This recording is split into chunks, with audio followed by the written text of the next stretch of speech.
This podcast is sponsored by Tusk, an open source non-ICO crypto project powered by community. Check them out on the web at tusk.network. That's TUSC.network. The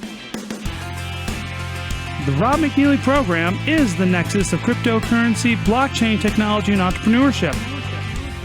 Now, welcome to the program.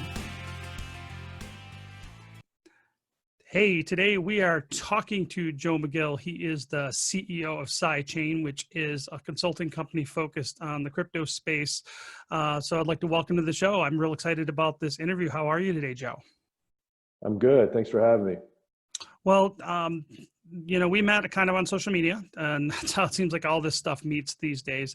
But I really wanted to have you on the show because I really like kind of where you're focused. And I think this is the security side of crypto, I think, is one of those things that in a lot of places gets overlooked. And I'm not talking about necessarily the technological security, but the physical security. How do people protect themselves, that kind of thing. And it seems like that's something you guys are focused on. Tell me a little bit about your background and how you got into starting this company. Yeah, so I've worked for the U.S. government for the last, 12 years in various capacities, from counterterrorism to working cyber criminal cases. And about 5 years ago with the Secret Service, I first became exposed to cryptocurrencies and Bitcoin and how criminals were using that to launder funds. Like most people, I was skeptical, but as I learned more about the technology, I actually became an advocate for it and started reading as much as I could about it. And it's interesting, when you think of federal law enforcement, you always hear about the horror stories about how agencies are targeting the coins and not necessarily the people using it for nefarious purposes. But it's actually not like that at all from a much broader perspective. There's actually a lot of pro-crypto in the federal government and in law enforcement. And a lot of people just want to see the people that are using it to exploit innocent people and using it to evade detection from law enforcement that are committing crime. That's typically the focus. That's how I got into it about 4 or 5 years ago. So what are you doing with ChChain? What kind of is your area of focus, and from at least the consulting side, who's your customer? So we actually have a few different products that we're coming out with, and we have a consulting risk and advisory side where we do everything from operational security, where we take a holistic approach to your online footprint, where we'll do social media pen tests. We do physical security assessments of your company and your location to develop plans and procedures in the event something happens, or also to make sure that your infrastructure is secure. We also have a blockchain analytics app that's coming out next Friday, and that's geared towards the everyday consumer. And we're going to be one of the first to market in that space because the big guys right now are focusing on enterprise type customers and making sure banks can stay compliant. And our app is going to focus on trying to find ways where users can find out if an address is a scam, receive alerts, file reports. And so they're going to be able to interact directly with the ChChain team through the app. And so that's our other aspect as we do investigations from due diligence to recovery. And we hope this app will help users identify scams before they send money to the wrong place. I think that's probably very useful. As I go out there and I'm talking to people about our project Tusk, the one thing that I've noticed is that there's not a lack of knowledge of Bitcoin. In fact, I see right now almost every single person that I talk to just out in the wild has heard the word Bitcoin. They got a general idea that it's a digital kind of money thing, but almost every one of those people have a negative stigma attached to Bitcoin. When you say Bitcoin, they'll say, "Oh, that's that digital funny money. It's a scam." I mean, have you come across that too? Because I think your app will help, dispel some of that fear and concern that people have out there about it. Yeah, that's definitely interesting. When you think about the left coast and the East Coast, California, Silicon Valley, there's a lot of people there that know about Bitcoin and cryptocurrency. And then as you shift sometimes to the South, it's you have BitPay in Atlanta. So you have a lot of people that are starting to get exposed to the cryptocurrency. There are a lot of skeptics out there. They only hear about the horror stories on TV and documentaries or people getting hacked. But I think a report came out today I don't know if you saw it. I can't remember what it was called, but it basically talked about how there's a working group together that identified only 0.4% of ChChain transactions were fraudulent. I read that this morning, as a matter of fact. yes. And so I think there's probably a lot of people that read that. They get nervous about how law enforcement or exchanges are tracking this, but I look at it as a good thing because it helps the industry. People that are skeptical say, well, look, we took we analyzed all these transactions. We looked at a lot of different information, and we found that only 0.49% of transactions are associated with criminal activity. I think that's good. I see that as positive for the industry versus being concerned about it being tracked. And so I think stuff like that continues to come out that shows it's not all for nefarious purposes, and hopefully pushing out our app will help show people that it's not all for criminals. There's everyday use that helps meet technology issues that some customers are facing, that being unbanked and remittance. There's all types of things that I think customers will be exposed to. So when you're working with the Secret Service, is there a general percentage of transactions done with cash dollars that they know are fraudulent or illicit? Yeah, well, what's interesting with the Secret Service, you think of protecting presidents, and then you think of counterfeit currency. And so when I think of cash, I always think of counterfeit and how criminals are using fake money to pass it and using that to launder money and carry out crimes. But on the crypto side, we really didn't see too much cash transactions unless it was what you call BTC to plastic, to where criminals will launder their money and then set up cash out networks across the globe at ATMs. But that's kind of looking back at the old school carding side on the dark web. That's how they operate in these well-organized teams. And every now and then we would see a crypto to cash type transaction as a way to monetize their gains. Well, I was saying, just as far as comparing crypto versus fiat, how much of US dollars, like what percentage of US dollars are used for illicit activity? If we know it's 0.049 or whatever in crypto, what is it with dollars right now? I would say it's much more significant. I mean, the US dollar is the most laundered piece of currency across the globe. It's also, in my opinion, it's much harder to track. Cryptocurrency is very transparent, and only a small percentage, if you take a holistic approach, is being used for criminal activity. So I heard, way back in the day that pretty much all the fiat paper money dollars in circulation are generally contaminated with some sort of drug residue. Is that kind of like an urban legend, or is that a factual kind of statement? Yeah, I'm not sure about that. I haven't heard that, but I wouldn't be surprised as much. If you think about how much some of the dollars have been passed around, and I think that's certainly possible. At one point as an entrepreneur, my wife and I actually owned a retail store in an urban setting in Denver. And it was one of the grossest jobs, touching that currency every day. And it was ironic that on, I think, 2 or 3 occasions, we actually had fake bills come through that we lost. Like, we took it to the bank, we're like, oh, this is fake, screw you. And I'm like, what? And so I think it's interesting, just in our little store, this little neighborhood store that we owned, that we just at that level were, dealing with fake dollars, kind of thing. And to me, that must mean that a huge chunk of fake currency must be circulating out there among the real stuff in fiat. Do you have any knowledge of what that looks like? Does the government release that kind of information, or is it really bad? I don't know off the top of my head the statistics of it, but I do know that counterfeit currency, from my experience with the Secret Service, is still being circulated. But the Secret Service, I'm obviously biased because I used to work there, but they do a very good job in tracking counterfeit currency and these networks that use it to launder money across the United States. But it's still going on. You don't really hear about it much because it's more of an old school type investigation, and most people nowadays like to hear about the big cyber cases and ransomware, but counterfeit touches narcotics, and it hits about every type of old school crime you can think of, and it's still being actively used. Yeah, but we don't hear the politicians bad mouthing dollars, do we? No, you don't. That's a very good point. So here's the question. I guess the big thing is, what are the biggest security threats that you've seen with cryptocurrency? Well, I think if we just take a step back and we look at how much data is being used and how much data has been shared on users of social media, I think data is the biggest threat to cryptocurrency users. There's been so many leaks over the last even just year, 5 years of personal information being put out there that your exposed online footprint, I think, is your biggest threat.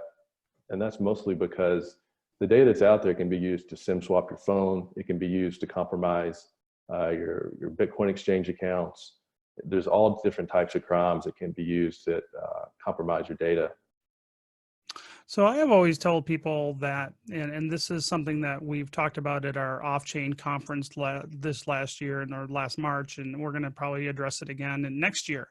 But, you know, with crypto, what we're asking is we're asking the average person, right? If mass adoption happened, to now be responsible for not only, you know, what maybe only a couple grand in cash that their bank holds. We're now asking people in some instances to basically physically be responsible now for their entire life savings, for their equivalent of 401k value. But yet I don't really see a lot of knowledge and education to people, at least from the crypto community, talking about what that really does for people, you know, as far as, you know, making them a bigger target for, you know, the level of security they need to upgrade. What's your take on that? Because the risks to me seem huge, from, you know, not only the physical security, but losing keys and things like that.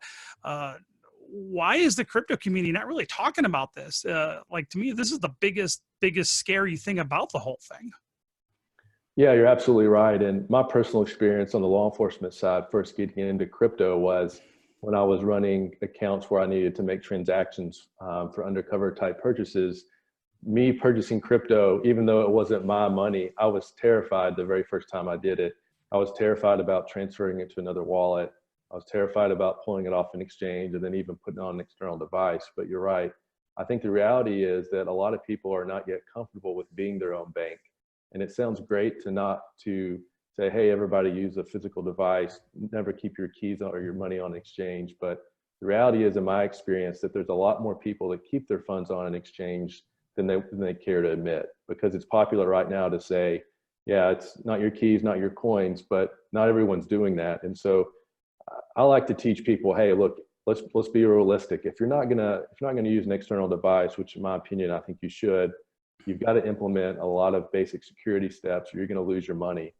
And, you know, the unbanked and the people that crypto is targeting, there's got to be a lot more education out there so they understand the risk of being their own bank and make it more practical. Well, I would say, just from a simplistic standpoint, right? And I'm a former, you know, EMT and a former firefighter and things like that. So I always look at things from the worst case scenario, right? Your house burns down and your hardware wallet is in your house.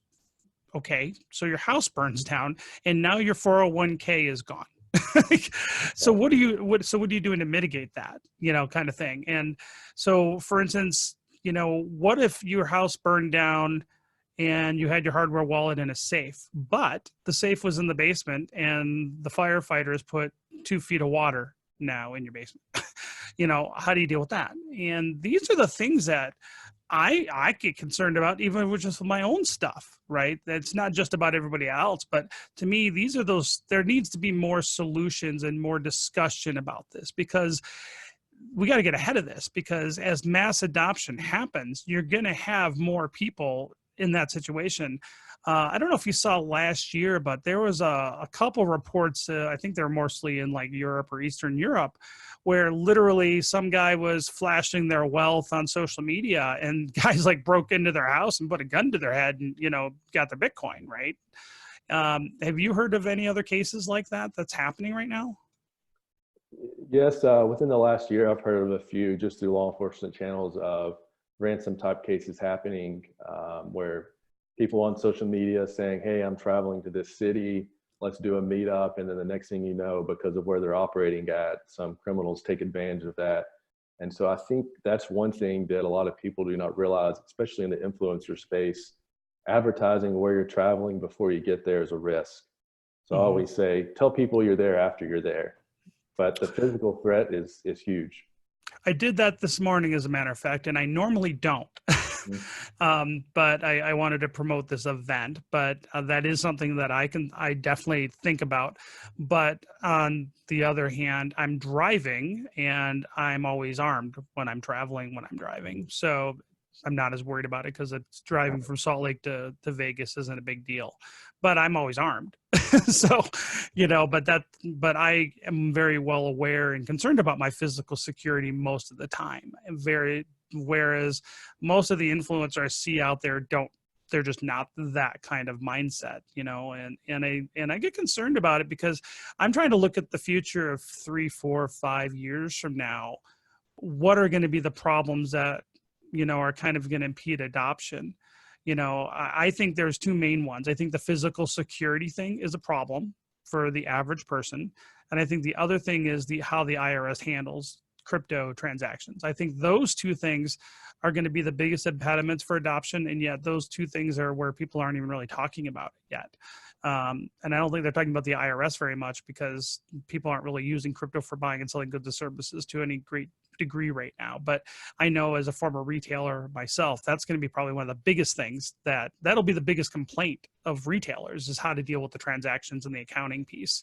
But I think these are things that we need to deal with as a community if we want this technology to move forward. And I think that there's just not enough time and attention being brought to this. So scams. I mean, as a project, now we've been a project for almost 2 years, and I can tell you that as a project, we've almost been scammed multiple times. We've never have been, but there's been multiple attempts as a project, or people that are in, public about being involved with the project. People try to scam us all the time. What are you seeing out there as far as the scams that are pretty common, around crypto? Right. Well, phishing still dominates right now in the crypto space, where attackers now have shifted. Let's take a look back 2 years to 2017, the big ICO craze. I know law enforcement, social media could not keep up with the amount of scams, and most of them were driven by phishing, just fake websites. And I'm still seeing that a lot, just talking to former colleagues from the Secret Service. They're still seeing a lot of phishing links where attackers have now pivoted, though. They have these nice web pages that actually look very sophisticated. In some cases, they look better than some current websites that are up there right now. I know there's a scam right now that My Crypto is tracking. They're a very good security conscious company, but they're tracking a scam that I think is targeting about 7 or 8 different phishing websites, and could be more than that by now. But it's definitely, I think, one of the greatest risks for crypto users. So if someone does become the victim of a scam, what can they do? Is there any recourse for them right now?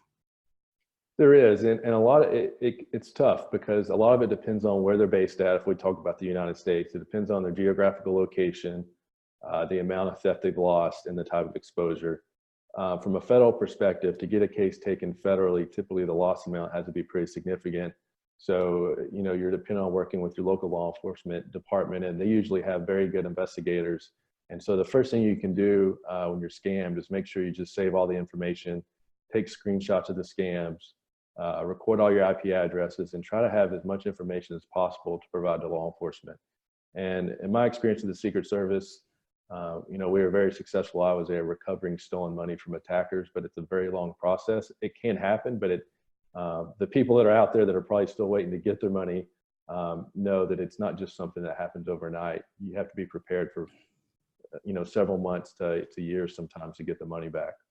So how can you get the money back? Is that, require the, cooperation of the exchanges somehow, or are they able to, I guess it would be dependent on the chains, but what would actually that look like? How do they get the money back from a scammer?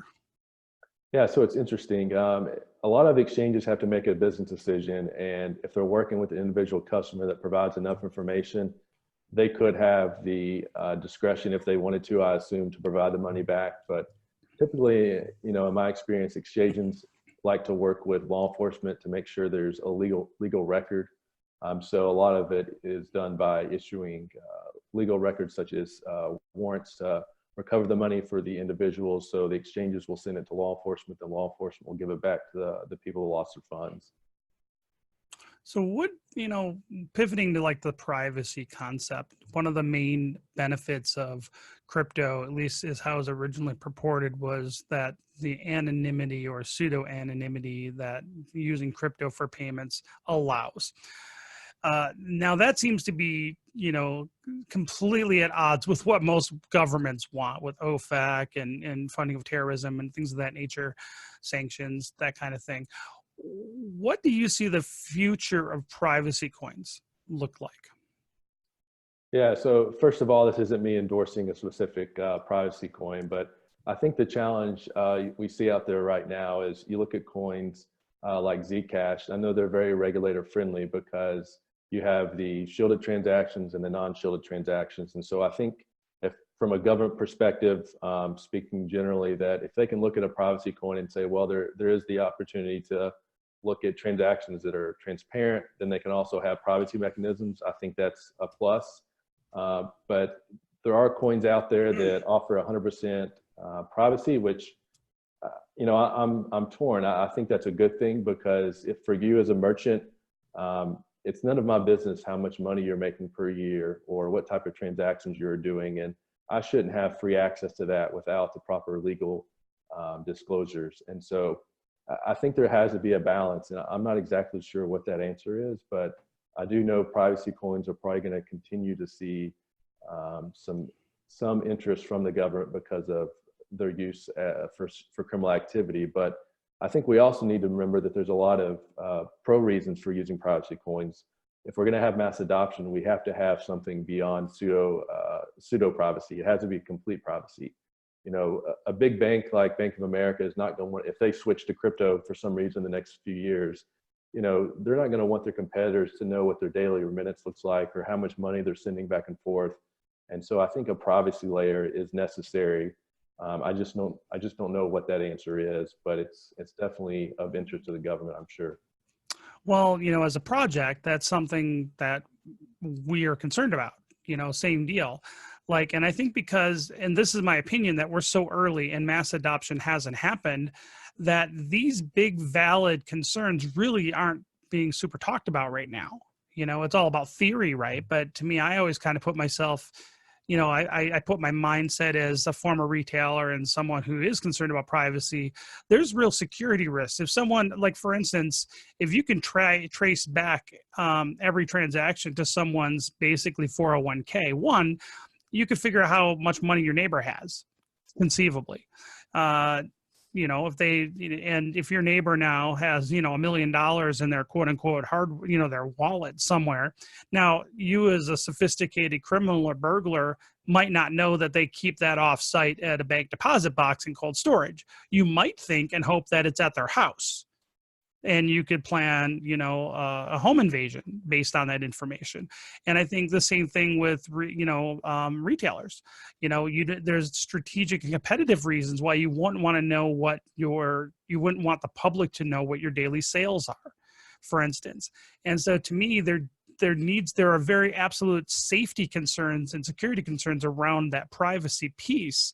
Because if you can trace back these purchases back to one hardware or one wallet, you kind of can unravel, all the main transactions. And to me, it seems that as from a retailer standpoint, and our project Tusk, we're really focused on retailer adoption. That's kind of our thing. And so we're concerned, and we're trying to figure out, on one hand, the government's been pretty clear they really don't like Monero, and they really have concerns about privacy coins. And we're already seeing the moves with exchanges that want to deal with the American banking system, that they're starting to delist privacy related coins. But on the other hand, what do you do at that situation? And so this is just something I'm really, I'm interested in, as a project. We want to be able to implement those kind of features later on. Because we think there's a real security risk around, not having privacy. But on the other hand, we're trying to balance and figure out, what will the government allow? For instance, we don't want to, get in trouble for violating sanctions, for instance, if someone does, use our crypto in some manner. So these are those things that we need people like you to tell me what to do. Right. So that's an interesting thing. I know that recently you've been, posting about that Ethereum developer Virgil Griffith. What's your take on that Yeah, situation? so obviously, I think it's important to take a step back and say, look, I'm also very supportive of you're innocent until proven guilty, but just looking at what was in the actual criminal complaint, if that stuff is true, it's definitely pretty dangerous for someone to do that type of thing. I know it's not popular to say that teaching someone to evade sanctions is not popular right now, but the reality is teaching someone about blockchain is very different than teaching someone about how to launder money, especially when you're talking about a rogue regime that's a threat everywhere, not just the United States, but South Korea across the border. There's many countries that are threatened with this rogue regime. And so if you're going out and you're teaching people how to launder money using cryptocurrency, I would strongly advise against that. It's different than educating people on the benefits of Bitcoin and other cryptos, but sanction evasion is not a good look. Well, my take is this, and I'm someone who's I can be pretty anti-government on my own political views because I think government does a lot of dumb stuff. But I also realize there's a spectrum here, right? I'm in crypto because I actually believe in that concept of decentralization. But on the other hand, if you're going to be out there and saying, hey, this is just, free speech and, I'm going to help a government get involved with crypto, to me, I think helping that particular government is not the key. I don't want any government getting into crypto personally. I'm just kind of like, to me, I just don't think government manages things very well. Let's just start there. It's not a good steward of the money that they have. Right. And they're not, and regulations can often be counterproductive. But in the case of the Virgil Griffith, I've been very outspoken about this, that he's like, this is like arguably one of the worst governments on the planet. Now, I'm not a fan of government at any level, and I got lots of criticisms of the American government for sure. But Kim Jong-un is not a nice guy, and he's not very nice to his people. And anything you do to help that guy is not going to, in my opinion, it's probably not going to filter down and trickle down to the people gaining freedom. This is my take. I think with blockchain technology and cryptocurrency, any communist regime, especially that embraces, quote unquote, celebrates, blockchain and crypto, they are not doing so because they believe in the decentralization aspect of it. They're weaponizing it. And they will use it in a way that keeps them in power and probably keeps subjecting their own people in a more efficient manner. And that Griffith guy, I didn't know who he was, but I did do some reading on him, and I guess he did some things with Saudi Arabia a few years ago too. Oh, wow. So this guy's got some interesting, if you're a big believer in decentralization, he's sure got some interesting ideas on who he wants to work with in that space. Right. And Saudi Arabia, even though they're an ally of the United States, I would contend that they're not a very good country and their government doesn't treat their people very well, but I digress. So we're getting close on time, but I wanted to see what would be the main tips that you could offer from a security standpoint for the average person getting into crypto. What would be the main things that you'd recommend that they do as a way to protect themselves? The very first thing I would do would be to disable SMS verification from all of your devices. You need to use Google Authenticator, step number one. If Uber has 2FA, which they do, enable on Uber, your 2FA, you should be able to scroll through Google Authenticator because you have so many apps that you're using that. Don't take any app for granted, use it for everything. The second thing, if you store your crypto on an exchange, if you must, whitelist all of your addresses, make it a requirement to send money outside the exchange. There has to be a delay period of at least 48 hours. The third thing, if you have a storage device, an external key, use it because it's very important. If you're gonna be your own bank and you have a lot of money, you need to make sure you have a good plan in place and make sure that you're using the proper procedures to store that. Don't just keep it in home in a drawer, keep it in a fireproof safe, keep it in a safety deposit box. Make sure you're just being responsible. Joe, where can people find out more about CyChain? ChChain.com. Joe. Thank you so much. Really good information. And, if you're open, I'd love to have you come back on this show in the future and keep us up to date on what's going on out there. Thank you for listening to the Rob McNeely program. Make sure you check us out on the web at robmcneely.com and subscribe to our podcast at YouTube, iTunes, and on the Google Play Store.